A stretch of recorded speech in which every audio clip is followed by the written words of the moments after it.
J'ai même pas commencé le vidéo, puis Anélia, elle attend que je le parte. Répète ça! On est au planétarium. On est au Planétarium. En fait, on n'est pas au Planétarium. On s'en va au Planétarium. On est actuellement au Parc olympique, au stade olympique, où est-ce qu'il y a le biodôme, l'insectarium. Il y a la grande tour pour monter en haut. Lily, tu fais quoi, toi? Tu vas t'occuper du carrosse tout le long? Cool. Ah, on en a un qui est pas content. OK. Bon, c'est correct. Attends, on va rattraper Yaya. On fait attention à pas tomber, Julia. Tu sais, quand tu tombes, les gros bobos, là. Hein? Oh, est-ce qu'on a pris les papiers mouchoirs? Parce que j'ai des crottes de nez ici, là. Hein, Coco, viens, on va voir tout ce qu'il y a, à faire sur le site. Regarde, il y a plein de choses. Il y a le cinéma, il y a le centre, Stade Saputo, le biodôme, le planétarium. Toute la map est là. Il y a plein de choses à faire. C'est très, très grand ici, là. On va aller regarder un match. Mais non, on va pas regarder le match. Regarde la liste de choses que tu peux faire ici. Wow! C'est qu'on continue. Par où? Par ici? Attention, elle va pogner là. Ah! Faut que tu fasses le tour. Bravo, Loulou. Wow! Tu pourrais conduire un gros camion, toi, hein? Bon, on est-tu arrivé? Allez, Coco, est-ce qu'on a déjà fait le planétarium? Je me souviens pas l'avoir déjà fait. Jamais, jamais? On n'a jamais fait le planétarium. Pour votre sélection à la mission Rouge 2100 et bienvenue à bord de la navette interplanétaire Phara Alibi. Je suis Felicity 87, une intelligence artificielle dédiée à vous accompagner dans le cadre de cette mission. Au nom de toute la communauté scientifique, je vous remercie de contribuer à notre programme spatial en tant que première et premier civil à séjourner sur la planète Mars. Attention, préparation au décollage. 8, 7, 6, 5, 4, 3, 2, 1, décollage.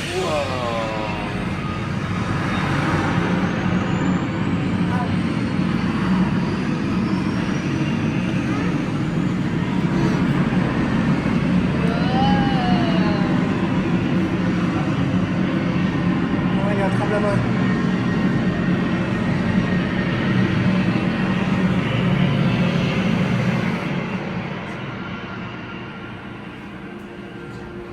Voilà. On est dans l'espace. Respirez. On est dans l'espace. Vous vous sentez léger. Soudain, vous flottez. Nous naviguons présentement à une vitesse de 200 000 km/h. La Terre et Mars se rapprochent selon leurs orbites respectives et ne seront bientôt qu'à 58 millions de kilomètres l'une de l'autre. Vous serez donc heureux d'apprendre que le trajet ne durera que 3 mois. Notre radar nous signale un essai de météorite. Cette nuée de roches menace de heurter la fusée. Veuillez éviter tout mouvement de panique inutile. Les ordinateurs de bord prennent en charge cette situation.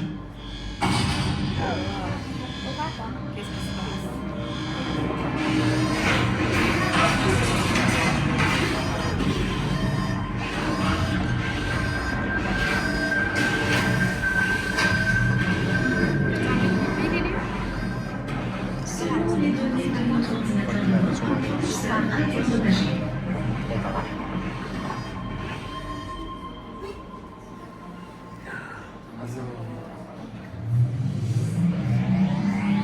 Fort heureusement, le système sera en mesure de remédier à la situation, le temps que nous atteignions en toute sécurité l'orbite de Mars.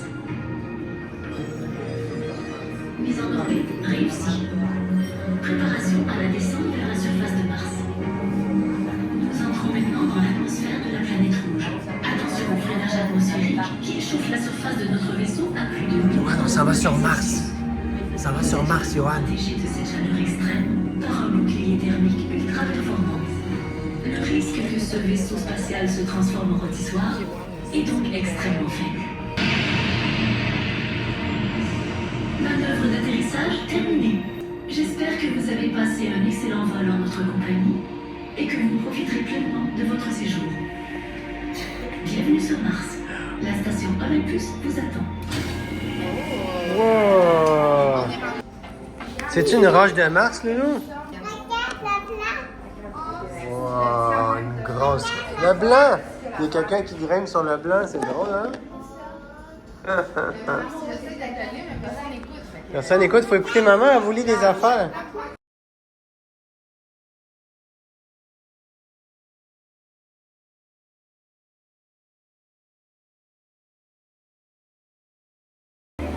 Wow, on est où, Nounou?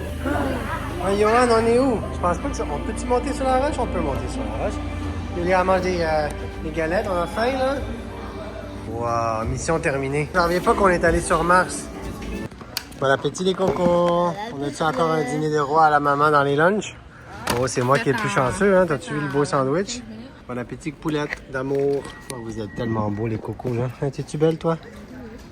T'es-tu belle? Oui. Yaya aussi. Bon appétit, amor. Bon, on s'en va-tu voir un petit film, les cocos? Hein, un film sur les... c'est quoi qu'on allait voir? Les éclipses puis les étoiles. Ah, les éclipses puis les étoiles, Yulia. Les éclipses puis les étoiles. Hey, Anélia, on est où? Hein, Johan, on est où? On est où, Yulia? Wow, on va écouter un petit film sur les étoiles. Wow.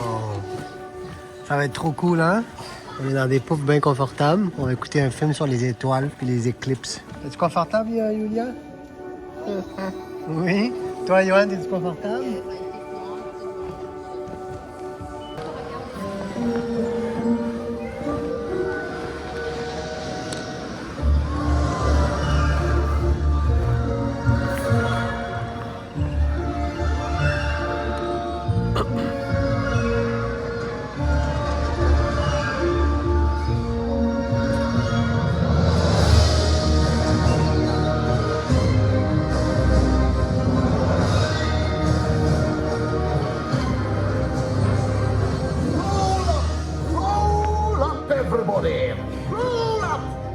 Come and see the mysteries of the universe revealed before your very eyes. Ladies and gentlemen, now that I have your attention, have you ever wondered what you are made of? Have you ever wondered where everything came from? Did you know that we are all made from the dust of stars?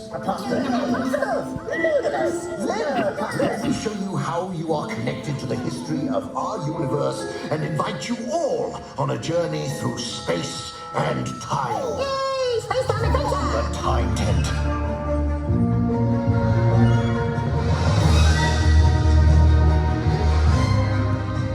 All aboard, all aboard. Ladies and gentlemen, boys and girls, we are going to find where everything came from. We are going to go back in time, back to before the Earth was formed. Before the stars first shone, back to the very beginning of time. Hold on tight! Hold on tight!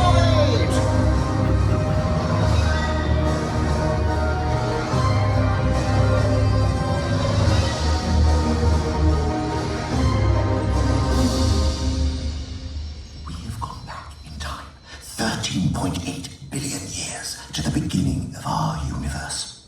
In the very first moment of time, the universe is almost impossibly hot and crammed full of energy in one super hot single point. Suddenly, the universe expanded. We call this moment the Big Bang.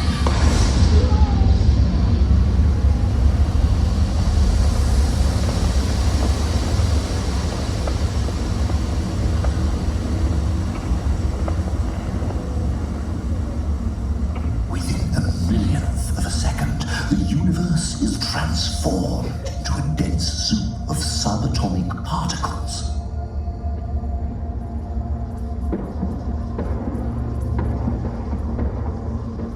The expanding universe is now 3 minutes old, and energy is condensing, forming the building blocks of our modern universe. Electrons, neutrons, and protons.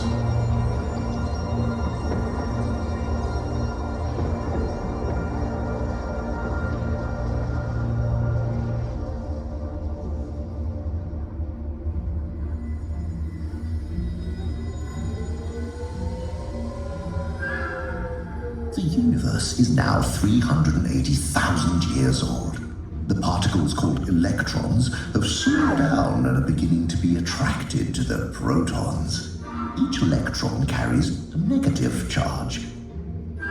and each proton has a similar but positive charge.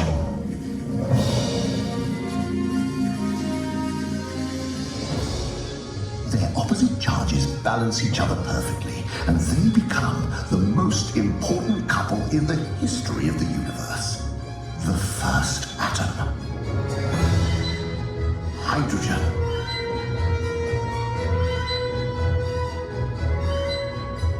Electrons are also caught by pairs of protons and neutrons, completing the second most simple atom, helium.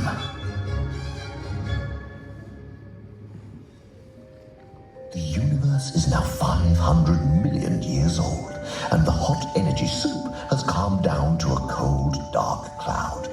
A fine haze of atoms, mostly hydrogen, fills the universe. No galaxies, no stars, and no planets. Just atoms floating in space. And our story would end there, but for the invisible, inescapable effects of gravity. What's a gravity? Gravity is an invisible force that pulls in every direction from anything that has mass. Atoms are really, really small, but each one has a tiny amount of mass. So every atom's gravity is gently, almost imperceptibly pulling on every other atom in the universe. Slowly but surely, throughout the universe, gravity begins to shape the clouds of hydrogen.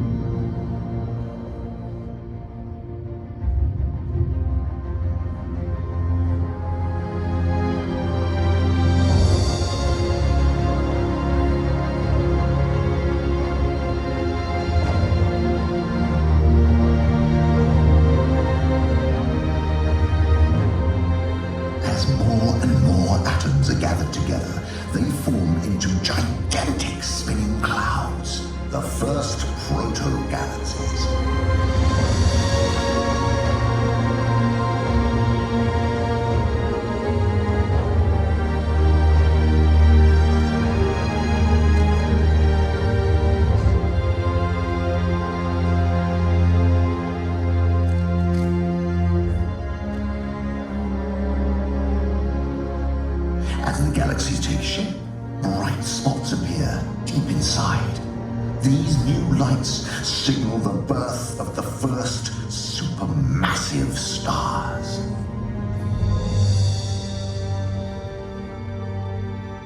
Each star starts its life as a giant ball of cold spinning hydrogen.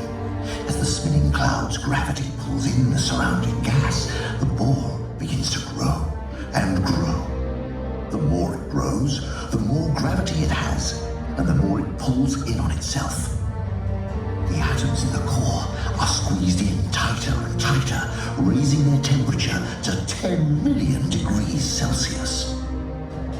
The heat and pressure force the nuclei of the hydrogen atoms together,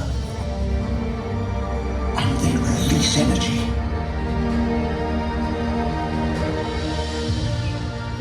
As the energy escapes from its surface, the star begins to shine.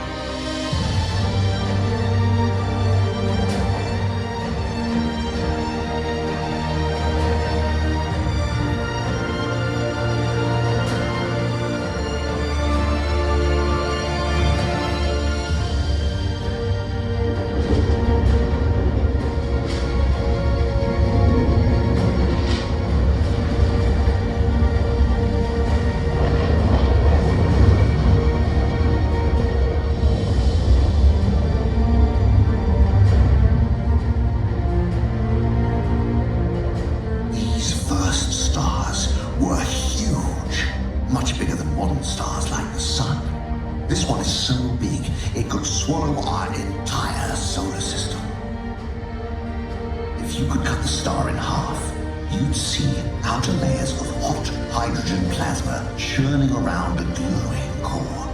The core is where almost all the heat is generated by a reaction called nuclear fusion. Nuclear fusion doesn't just make the star shine. Something new is being created deep inside.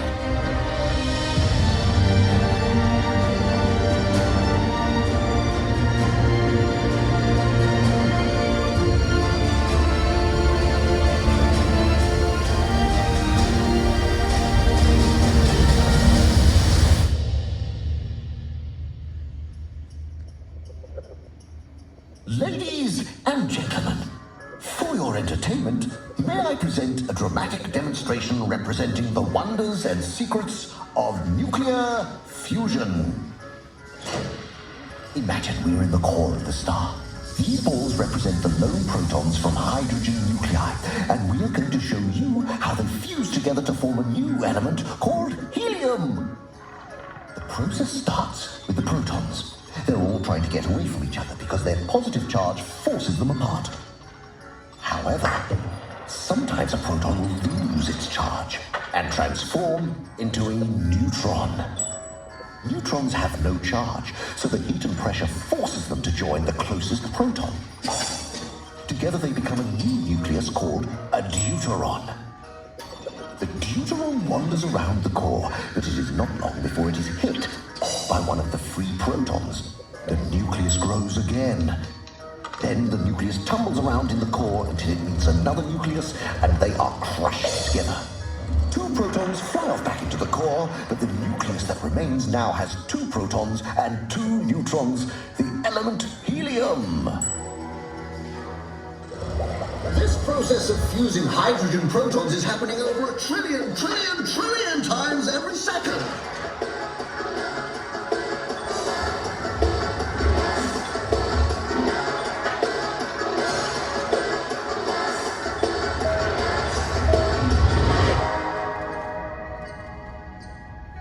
Gradually, the helium fills the core. You might expect that once the core has turned all its hydrogen into helium, that it would stop working. But the element building has only just begun. As the hydrogen is used up, the core gets denser and hotter, allowing the helium nuclei to fuse into another heavier element, beryllium. Again, the temperature of the core rises and the beryllium begins to fuse with the helium into carbon. Fusing carbon raises the temperature of the core again. Under the pressure, the new elements start to fuse with each other and with the hydrogen. Many of the elements we know today are built in a star's core.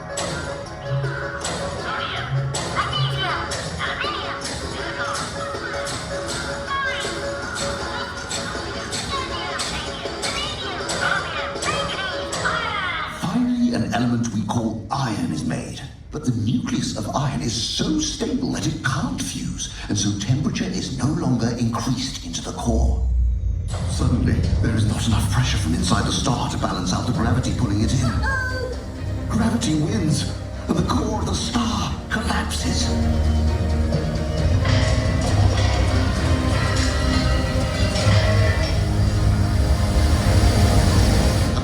Gravity slams the atoms against each other with such force, the star blows itself apart in a supernova.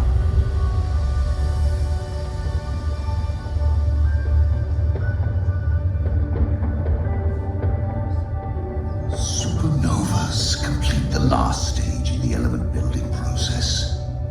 Within these giant explosions, heavier, rarer elements are formed. Zinc, platinum, and gold.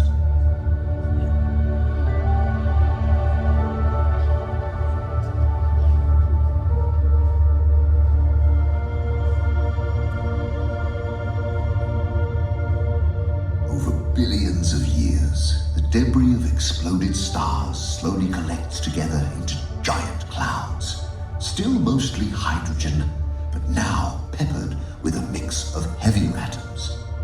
We call these giant clouds nebulae. This one is so big that it could contain our solar system hundreds of billions of times over. Deep inside these pillars, something is happening to the atoms. They are starting to reach out to each other and form molecules. Excuse me, mister. Yes, young lady. What is a molecules? Good question. Let's go take a closer look.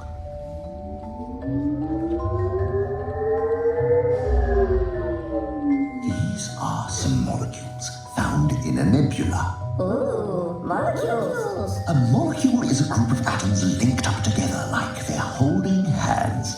You have this molecule in your body, and it's found in this nebula. It's water. A water molecule is made by one oxygen atom linking with two hydrogen atoms. You might recognize its chemical name, H2O.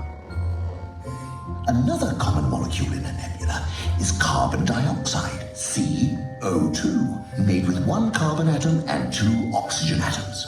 Your body produces carbon dioxide and you breathe it out. You all make this molecule too, except you don't breathe it out. Any ideas what it's called? Anyone?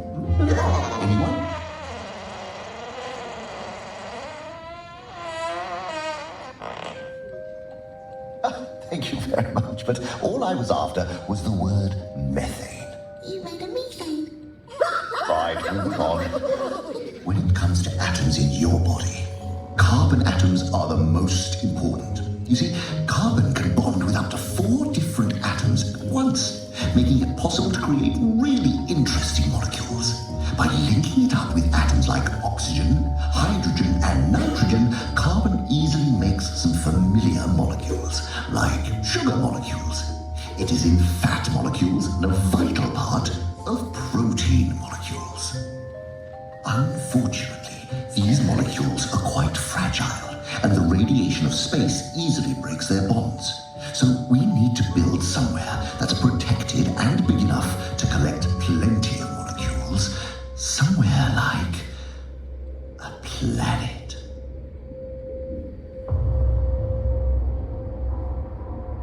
This giant disk of gases, molecules, metals, and dust is our solar system. And at its center is a very young sun. Within these churning clouds, gravity is pulling these molecules into great spinning masses that will become planets.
Thousands of years, eventually covering the whole Earth in water.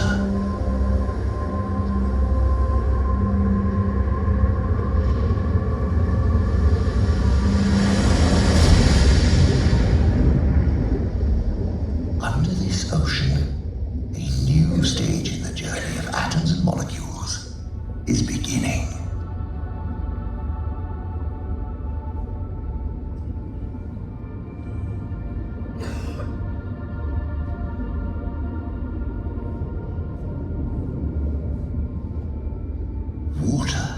Heated by the molten rock of the Earth's mantle, bursts through vents in the Earth's crust, dissolving molecules along the way. As it meets the cool water of the ocean, these minerals are deposited, forming towers. As the molecular mixture passes through the mineral-rich chambers, they start to form the molecules we call the building blocks of life. Perhaps it was inside a vent like this, following hundreds of millions of years of chance interactions, that molecules formed the first life in the shape of cells.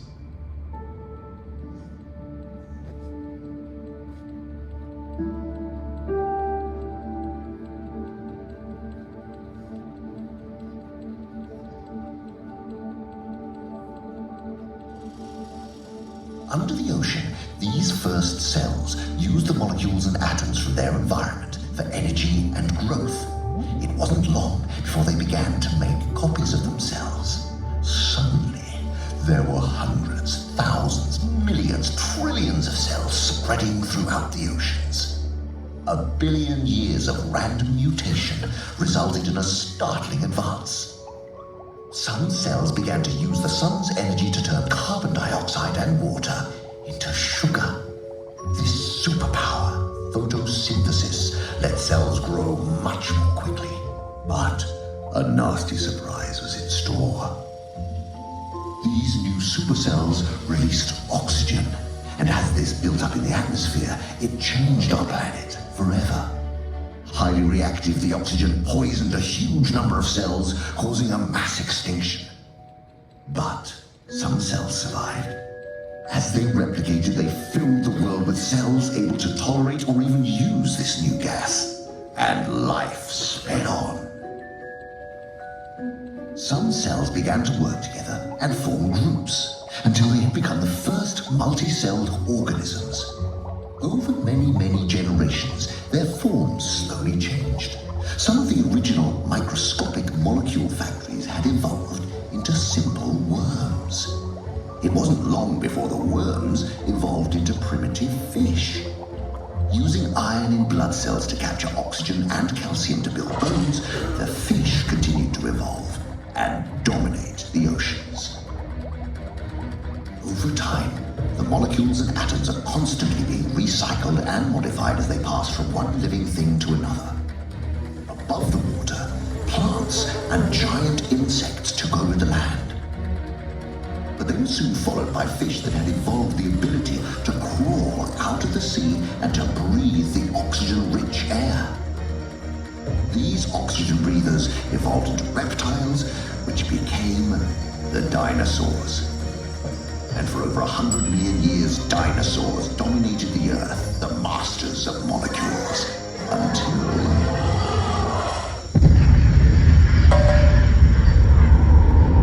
the giant impact changed the environment so rapidly that many forms of life were unable to survive. The age of the dinosaurs came to an end. But some species did survive. With the dinosaurs gone, mammals evolved to take their place as the new top atom organizers. Through the process of natural selection, they adapted to new habitats. As species died off and new ones flourished, a tree of life mapped out to the generations. Then millions of years later, on a distant branch of the family tree, there grew a new branch of mammals, the apes. Many generations later, on a twig from this branch, there stood some very strange apes. These apes were strange because their atoms had formed brains that didn't just think simple thoughts like, I'm hungry, but complex ones like, what are we made of and where did it all come from? They have been finding out the answers ever since. We have discovered that we are made of atoms, and these atoms are on a journey as old as the universe. Before they became part of you, they were in animals, plants, and in the air. They were once in dinosaurs, in primitive fish, and made up the very first cells. Cells assembled from molecules containing atoms that first arrived on Earth as comets and asteroids. Born within the clouds of giant nebulae containing complex atoms, delivered by exploding stars. Atoms that had been fused by gravity deep in the core of the stars.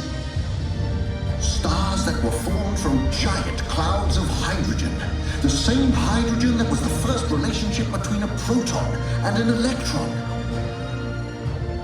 But it all started when energy came together to form matter after the universe expanded from a single tiny point.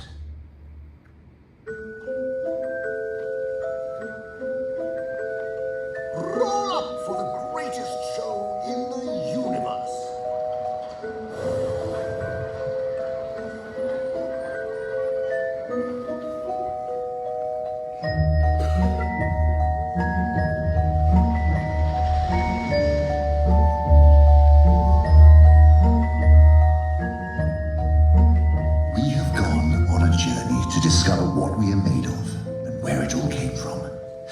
seen how the atoms in our bodies hold within them the history of the universe.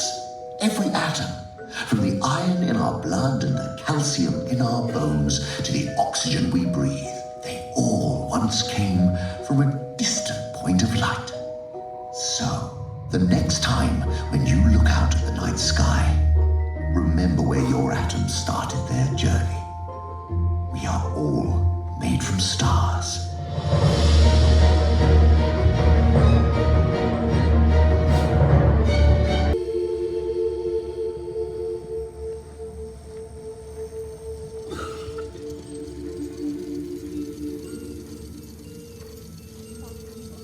This is a tellurium. It's a kind of clock that represents the motion of the Earth around the Sun. That big light there is the Sun. That small spinning blue ball is the Earth. And that little ball there revolving around the Earth, well, that's its satellite, our home, the Moon. It takes roughly a month to circle the Earth. A solar eclipse can only occur during what is known as the new moon. That is when the moon is positioned between the Sun and the Earth. It can then block out the Sun for a short time, casting its shadow onto the Earth. So let's get going. Earthbound for a new moon. Patience now. It's not that simple.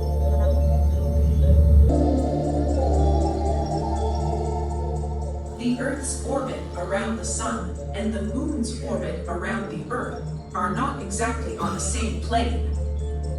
They are tilted 5 degrees with respect to each other. Most of the time, the Moon is either above or below the plane of the Earth's orbit. Ah, so there isn't a solar eclipse every new moon? Exactly. There are only 2 places in its orbit where the Moon can be on the same level with the Earth and the Sun, at the intersections of the 2 planes. As the Earth and the Moon orbit the Sun, they reach a point where one of these intersections is aimed at the Sun. If a new moon takes place during that time, then there is a solar eclipse. Okay, so for a solar eclipse to take place, the moon has to pass between the Sun and the Earth just as it crosses the plane of the Earth's orbit? Exactly. Wow, it's more complicated than I thought. Well, no time to lose. Let's go. Let's head to Earth for a solar eclipse. What is going on? Why aren't they aligned? Can you explain? Okay.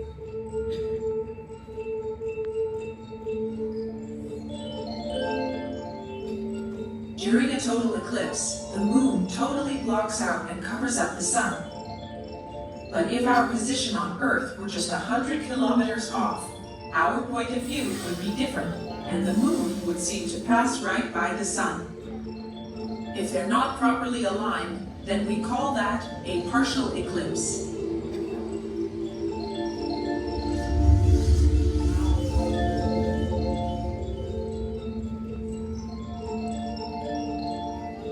What's interesting is that although the size of the moon and the sun appear to be identical, the sun is in fact 400 times bigger than the moon.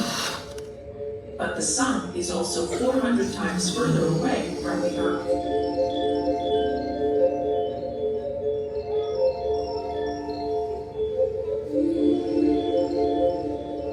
Because of this, the moon's shadow is shaped like a very long, pointed cone. By the time that shadow cone reaches the Earth, it has a maximum diameter of 270 kilometers. And we need to be within this shadow for the sun to be totally eclipsed? Yes, and that shadow moves along a trajectory known as the path of totality. So, a total solar eclipse is a rare event that demands precision.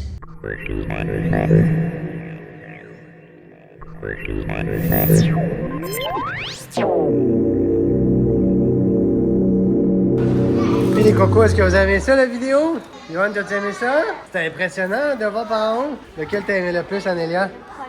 Le premier sur les molécules, puis sur la formation du système solaire, puis des planètes. Toi, lequel t'as aimé le plus? Le premier ou celui avec les poulets qui voulaient faire dodo? Puis l'éclipse? T'as plus aimé celui avec l'éclipse? Toi, Yoann, t'as-tu aimé celui de l'éclipse ou de la formation du système puis de la planète? Hein, Yo-Yo? Il répond pas à des étoiles. Toi, Lily, lequel t'as aimé le plus, mon bébé loup? T'as aimé le plus celui sur l'éclipse solaire? Qui était le deuxième avec les poulets ou celui où il y a la planète qui se forme autour de... avec les planètes, hein? Comment il explique les molécules puis les atomes et tout? Ouais? Bon, on dit-tu à la vidéo qu'est-ce qu'on est en train de faire? On attend après qui? Maman. Maman avec sa diarrhée, elle a un gros caca. Et les cocos, est-ce que vous avez aimé ça? C'est le fun, hein? T'aurais-tu aimé ça voir l'autre vidéo? Il y a un autre ici. Toi, je suis dans le carrosse, bravo! Je parle tout seul aux autres. Yoann qui a encore faim, mon gros cochon. On est-tu bye? Julia, tu dis bye? Yoann, tu dis bye? Bye! Qu'est-ce qu'on a trouvé, les cocos? On se croirait à l'insectarium! Est-ce qu'on est à l'insectarium, les cocos? Non, on n'est pas à l'insectarium, pas en tout. On a trouvé une petite chenille. Mais on n'est pas à l'insectarium, on est dans le stationnement.